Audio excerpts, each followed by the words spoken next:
And Porterfield!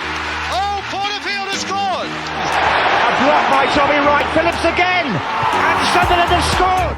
And Kevin Ball holds that trophy aloft for the second time.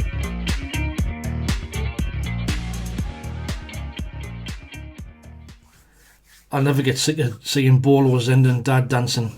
Cracking, absolutely cracking.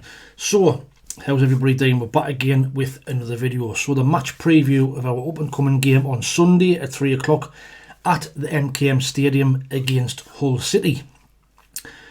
So we do go into the weekend's fixtures top of the table, but after these fixtures at the weekend, we could be as low as 4th or 5th before we kick off on Sunday.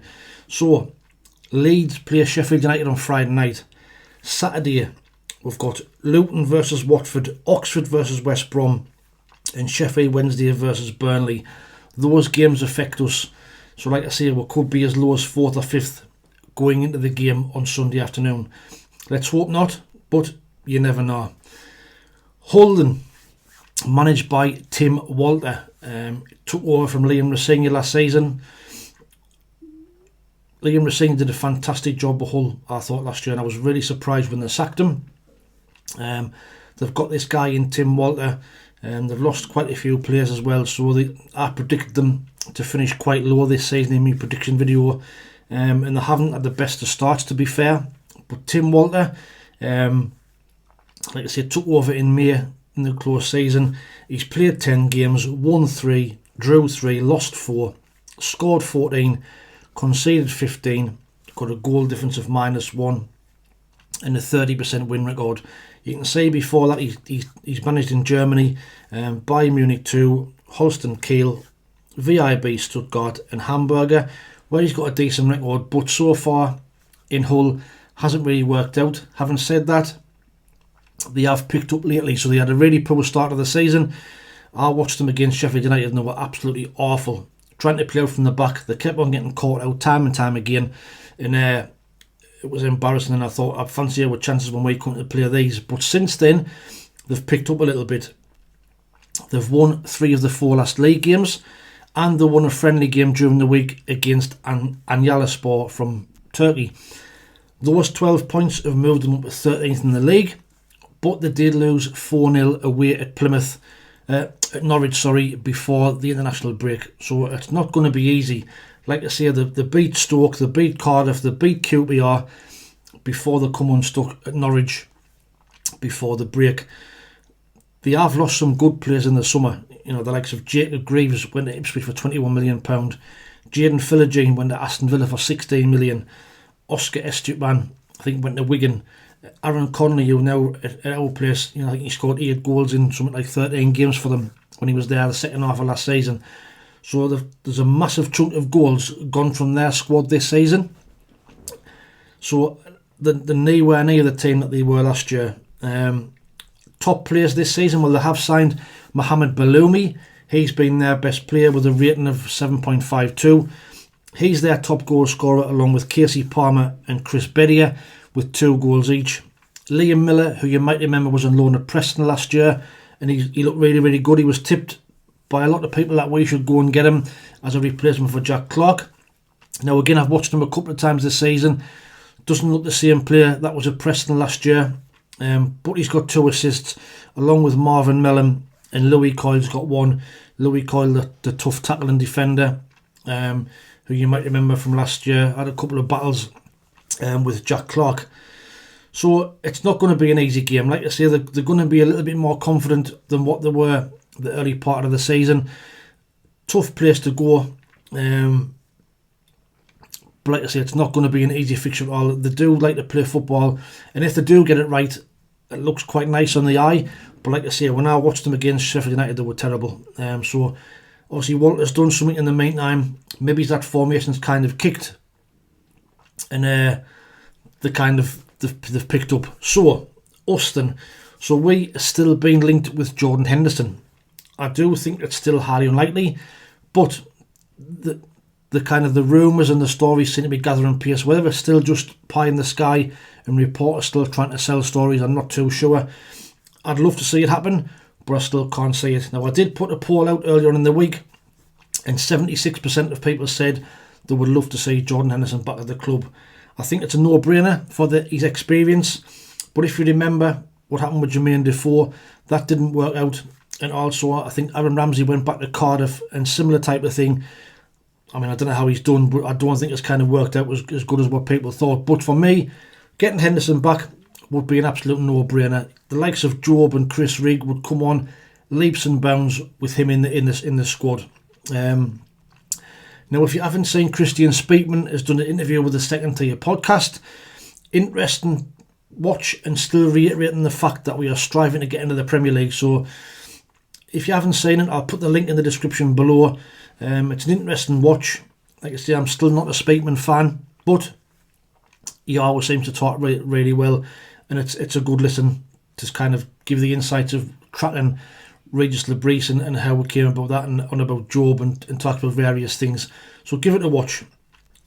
Injury wise, so these are the current injuries that I think we've got so far. So Huggins is not back till the new year. Jensen sealed New Year as well. Adji Alicia is back in November. Sam Ed should be a few weeks away. Dan Ballard should be fit for Hull. So should Aaron Conley, and so should Eliza Mienda. With that in mind, I think the team will look like this with no changes. Although I would like to still see Alan Brown come in for Dan Neil. I do think that Dan Neil needs just to be taken out to have a bit of a reset for a couple of games, and Alan Brown's the perfect person to come in. Aaron Conley did score another 2 goals for the 21s on Monday night against Huddersfield. If you haven't seen them, here they are.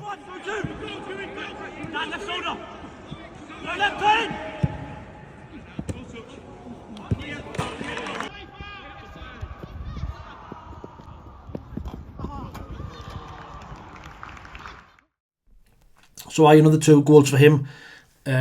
Takes his total to 3 for them under 21 games. So he'll be chomping at the bit to try and get a place. So he'd be on the bench at the weekend, but he'd be chomping at the bit to get on the pitch against Hull's former team from where he was last season. So the team that I think will play on Sunday will be Patterson in goal, Trey Hume, Chris Mepham, Luke O'Neill and Dennis Serkin. The midfield of Dan Neil, Job, Chris Rigg, Patty Roberts, Romain Mundle, with Wilson Isidore continuing up front. Let me know what your thoughts are on that team selection. Would you make a change? Would you play Conley from the start? I'm guessing the fact that he played the full 90 minutes for the under 21s on Monday seems to say to me that he'd not be in the starting lineup, but he's fit, he's looking sharp, he's scoring goals.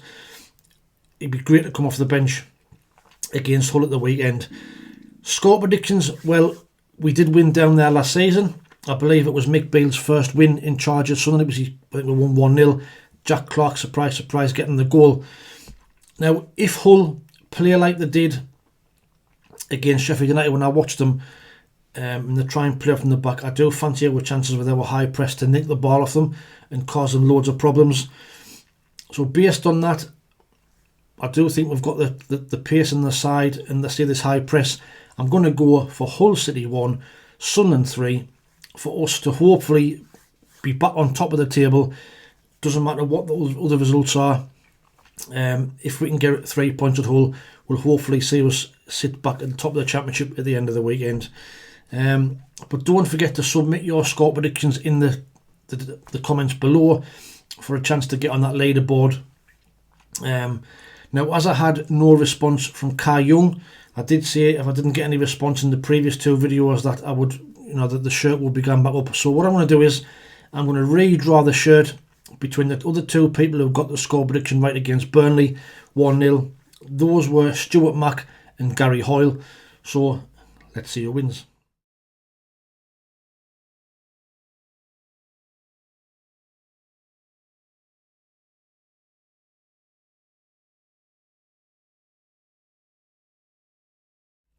So yes, well done to Stuart Mack.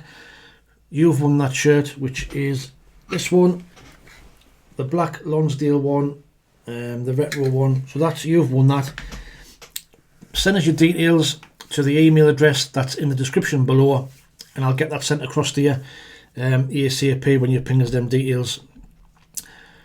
But like I say, let me know what your thoughts are on the whole game.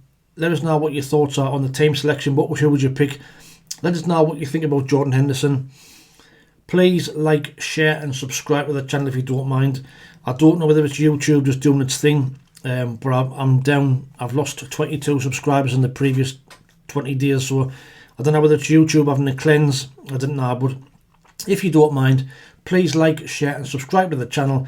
Let us know what you think of the new artwork and the new inserts and what have you. Do you like them? And watch out for the match review coming out on Sunday afternoon from hopefully 3 points against Hull. But until the next time, thanks for watching. Take it easy, stay safe, and we'll speak soon. Ta-ra.